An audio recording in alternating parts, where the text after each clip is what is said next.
Predstavnici grupe Pravda za Davida podneli su prijavu službi MUP-a Srpske za zaštitu integriteta i zakonitosti u radu zbog, kako navode, sumnje da im je ugrožena sigurnost i to od strane policijskih službenika u Banja Luci.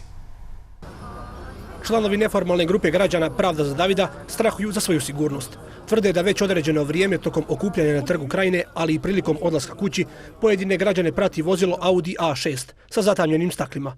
Posebno uznemirajuća dešavanja, kažu, dogodila su se 17. i 18. aprila. Sjeli smo u moje vozilo i šta se dešava u tom trenutku? Mi krećemo sa parkinga, a u tom trenutku se dešava i to da to vozilo kreće za nama.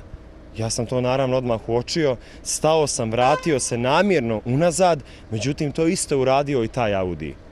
Sačekao sam par trenutaka i krenuo s parkinga ponovo i taj Audi je krenuo za nama i mi smo bili svjesni u tom trenutku da neko nas iz tog Audija prati. Isto se nastavilo i narednih dana, navodi Perduv i dodaje da su građani okupljeni na trgu uočili da taj automobil vozi uniformisano lice. Nema sumnje da je policijski službenik, da to voze policijski službenik. Da li jedan, da li dva, da li više, ne znamo, a ne znamo pritome ni po čijoj naredbi. Iz policijske uprave Banja Luka tvrde da pripadnici Ministarstva unutrašnjih poslova nemaju nikakvog učešća u ovom slučaju. U vezi sa navodima ove prijave možemo potvrditi da vozilo navedenih registarskih tablica nije vlasništvo Ministarstva unutrašnjih poslova Republike Srpske.